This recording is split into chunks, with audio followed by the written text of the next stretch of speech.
रुक करते हैं सांगड़ का, जहां पर बिलावल भुट्टो जरदारी के खिपरो आमद से कबल टेंट सिटी कायम स्पेशल राशन मंगवा लिया गया। इस वक्त तैयारियां क्या हैं, इस पर बात करते हैं अपने नुमाइंदे इशफाक सुलहरी से। जी इशफाक सुलहरी, बताइएगा। जी, ज़िला सांगड़ के अंदर बारिश की सूरत हाल के बाद की जो सूरत हाल है वो इंतहाई ख़राब है।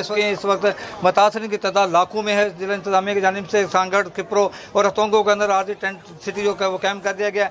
इस वक्त बिलावल भुट्टो जरदारी जो है वो कल यहाँ पर विजिट करें। उससे आगे जैसे वज़ीर आला सिंध जो मसलसल मीडिया से शिकायतें कर रहे हैं कि वो यहाँ पर मीडिया उनको हाईलाइट नहीं कर रहा, उनके मसाइल को हाईलाइट नहीं कर रहा।